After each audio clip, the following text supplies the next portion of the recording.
Notice is hereby given that Ryan Companies U.S. has submitted an amendment to the final development plan within a planned development district on the following described real estate: Lot 1 and outlots A and B in Block 9 of Weiss Edition.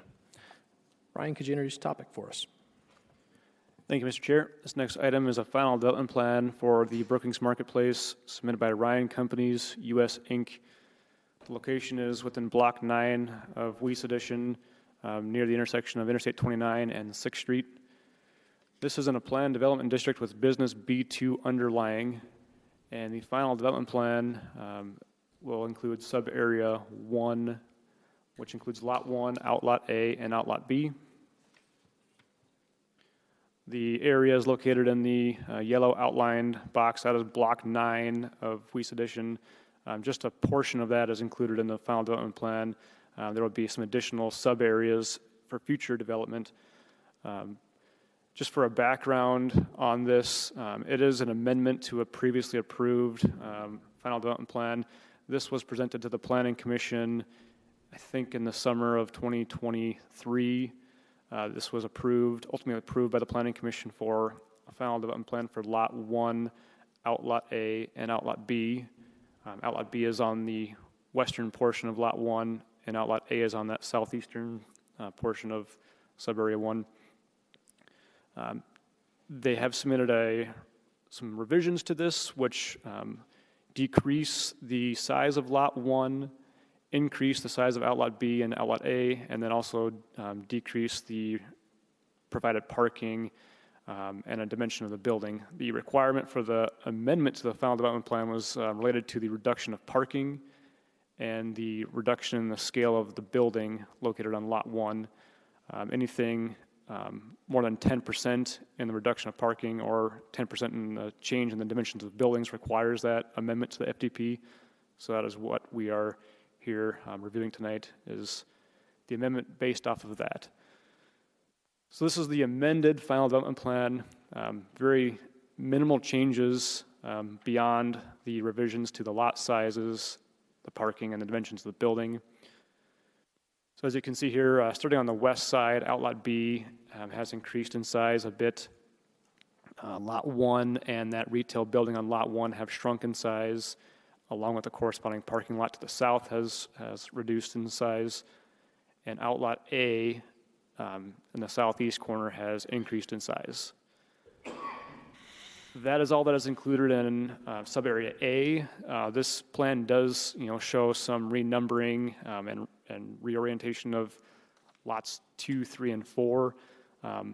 Those aren't included in this final development plan, but just for reference, the original plan had Lot 5 to the east of Lot 1. It's now Lot 4, and those revisions will be discussed at the final development plan stage for those 3 lots. A landscape plan was submitted along with the final development plan for the scaled down Lot 1. The landscape plan shown here does meet all the required landscaping for the proposed scale of the building and parking and asphalt on Lot 1. Outlots A and Outlots B, those would be for water detention. Proposed elevation drawings, these are very similar to the elevation drawings that we saw last year, but as mentioned, the width of the building, as evident in the south elevation drawing, the width of the building was reduced by more than 10%, which required the final development plan amendment. But we have a south elevation on top and a north elevation on the bottom, and then the east and west elevation drawings for the proposed retail building. Options and recommendation. The Planning Commission has the following options: approve as presented, amend, deny, or table until a future meeting. The Development Review Team recommends approval, and for final development plans, the Planning Commission takes the final action on final development plans. This would not go to City Council. Thank you for the introduction, Ryan. Can I get a motion for approval of this item? Smith moves approval. Spear seconds.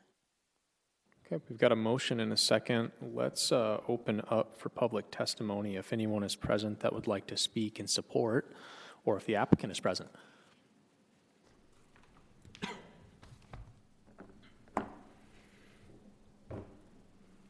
Good evening. Patrick Daly with Ryan Companies. I'm the lead developer of the project. Appreciate Planning Commission the opportunity to present here tonight, and a special thanks to Ryan and Mike and Jake and the rest of the staff for all their help in getting to this point. As you're all aware, we've had a couple different iterations of the project during the time of our involvement, but we're excited to be at this point and even more thrilled to be back in front of you with the project that includes the reentry of our anchor on the north parcel. In large part, the project itself is relatively straightforward and in similar scale to what was previously reviewed as Ryan walked you through. It's a neighborhood community shopping center anchored by 127,000 square foot national retailer. And in addition to that, we've got plans on the outlots to bring Aldi to the project. And we also are working with another regional C-store group. And as far as Lot 4 is concerned, the one that's immediately east of the anchor building, we are in a conversation with a series of other national retailers. We're not at the point where we can disclose who the anchor tenant is today because we're still under a non-disclosure agreement and working through the final details of our arrangement. But we are getting close to be able to acknowledge and announce them, and we're looking forward to doing that hopefully sooner rather than later. And then from a timing standpoint, really our goal is to be able to finish all of our entitlements this year, just due to the seasonality of being where we're at geographically. I think the likelihood of us starting construction here by the end of the year is ambitious, and if we're not able to start this year, we would plan to break ground as soon as possible in the spring. Here to answer any other questions, and just want to thank you in advance for your consideration. Thank Thank you. you for your comments. You know, the community is all on a Twitter about this, and I'm happy to hear you address the reasons why you cannot disclose who this development is. And I understand that. I've been there because you got the non-disclosure on agreements, and you cannot disclose the name of the tenant. So I'm happy to have you make that comment, so it's a matter of public record. Appreciate that. Other questions? Thank you very much.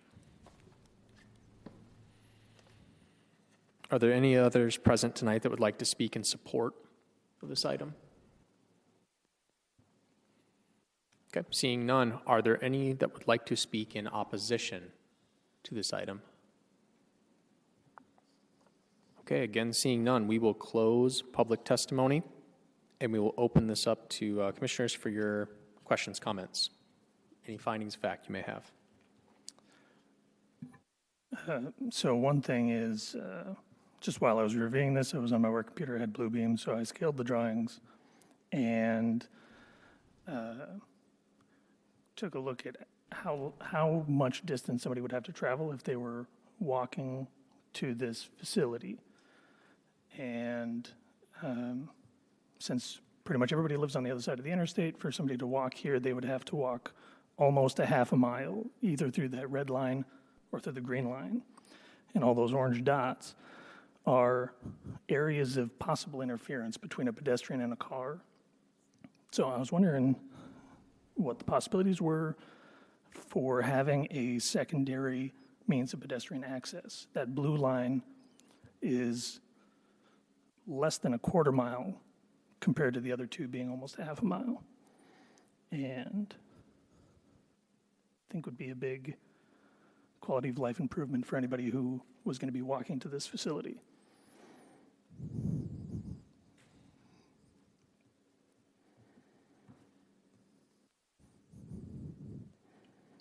Now, obviously, this is sort of as the crow flies. There's a lot of grade there that would have to be dealt with, but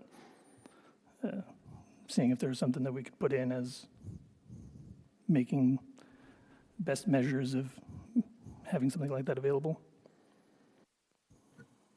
If I could just address that quickly. Commissioner Jameson, before maybe the applicant wants to speak on it, but just an initial reaction or observations on that.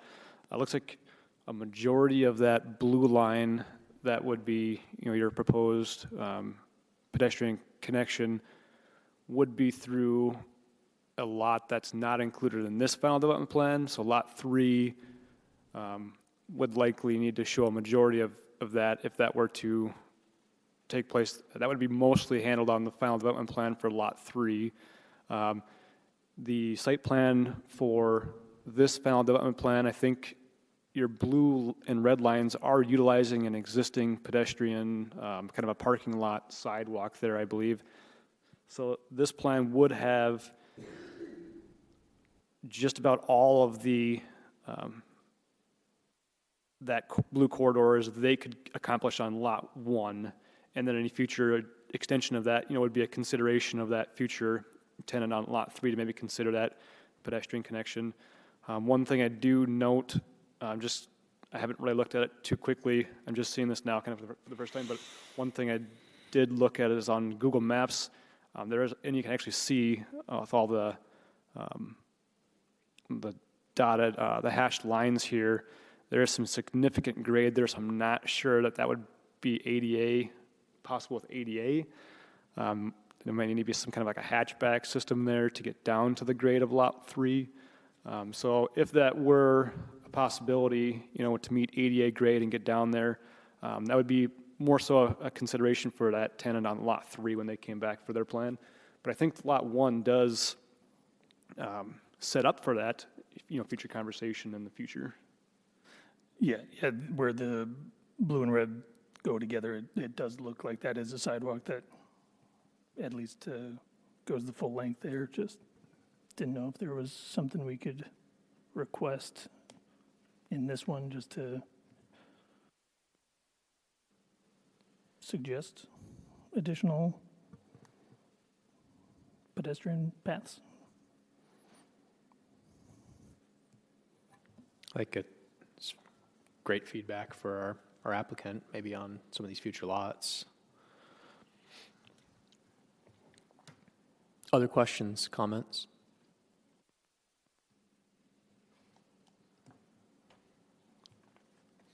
Okay, seeing none, it appears we are ready for the vote.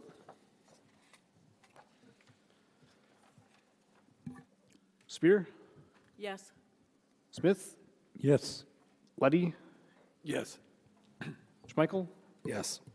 Jameson, Yes. Aiken. Yes. Motion passes.